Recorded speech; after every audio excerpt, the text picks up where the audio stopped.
All right, so we're going to go over how to reduce representations. And this is essentially just a formula. And let's just go over briefly, first what an irreducible representation is, right?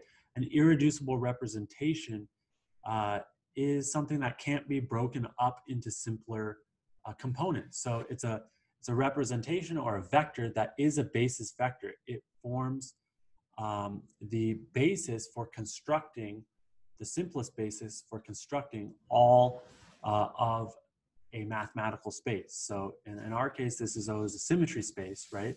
In Cartesian space, that's X, Y, and Z. Those are the irreducible representations. You have an X vector, you defined it like that, you can't break it up. But if you have X plus Y, well, you can break that up into X and Y, right?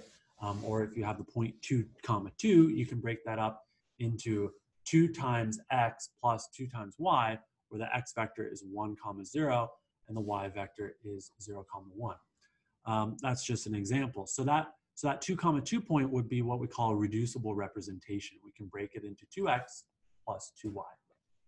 Okay, so how do we do this when we also have this sort of added feature of character tables where you have multiple symmetry elements that can be in the same class, i.e. in mathematical terms, multiple components that can be in the same dimension. So you have some redundancy. So this is the formula. So the reducible representation, RR, can be converted to a linear combination. That just means, sum like 2x plus y plus 2x plus y. You have 2 times x and 1 plus y. That's a linear combination. Representations, a linear combination of irreducible representations, IRR.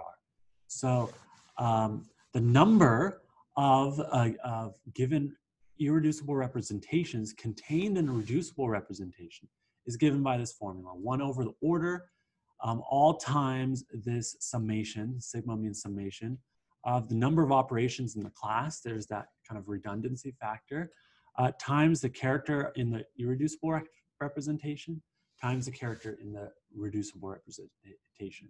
So like all formulas, this is best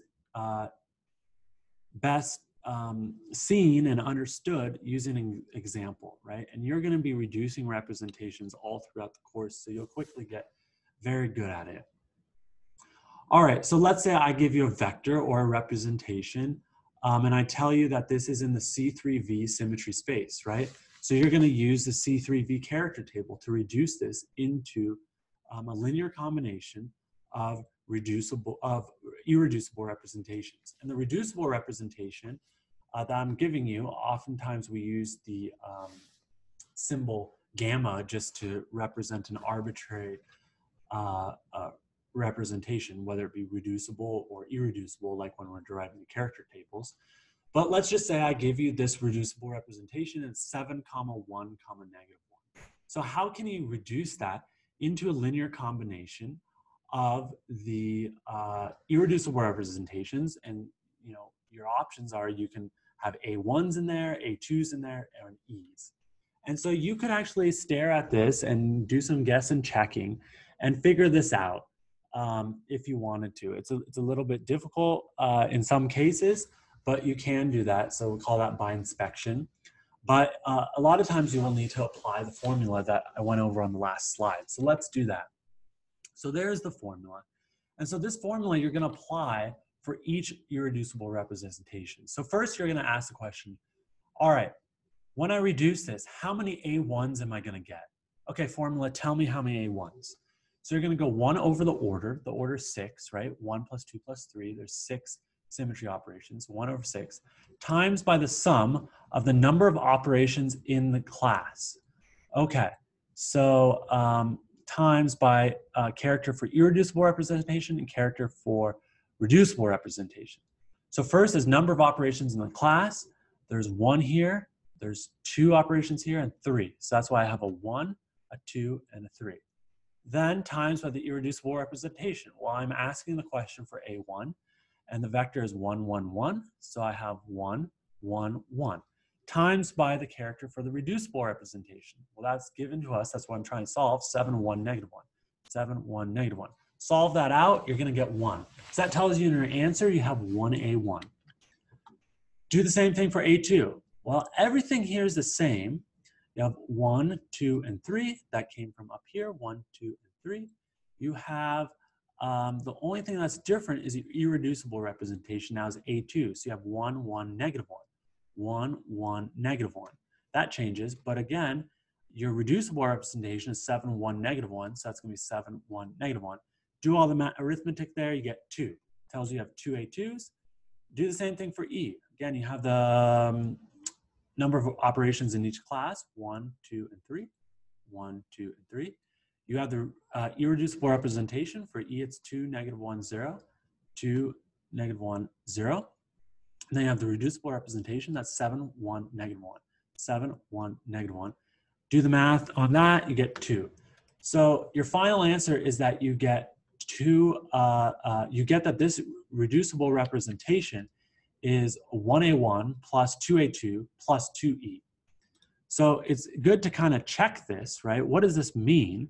This means that you can go backwards basically and check to see if this works. So we're saying that we have 1A1, so 1, 1, 1.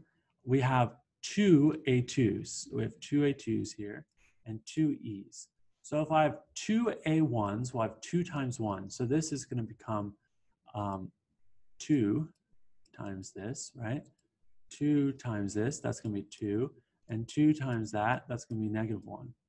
And then I have 2 E's, so that's going to be 2 times this, and 2 times negative 1, and 2 times 0, which of course is 0. So now if you add all these up, we should get back our reducible representation. So let's see, 1 plus 2 plus 4 is 7. 1 plus 2 minus 2 is 1. And 1 minus 2 is negative 1 plus 0 is negative 1. So that's our reducible representation, 7, 1, negative 1. And we got that back.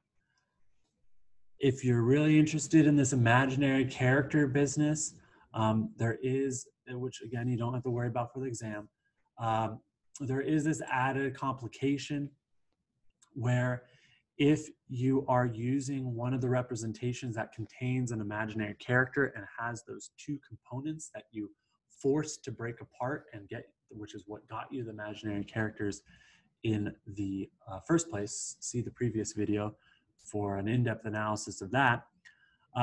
Because there's 2 components, you're going to you use the same formula, but you're just going to have to divide the result by 2 to take into account. It's just a accounting thing because you have 2 components there. So for example, if you were to do this here, you can see that you're going to basically go through all of this the same way, okay? But for EG and EU, okay, because these had 2 components, they are the ones with the imaginary components here. You're gonna have to do the same formula, but then you got a 4 here, divide that by 2, you're gonna get a 2, that'll be your final answer. And here you got 2, divide by 2, that will be your final answer.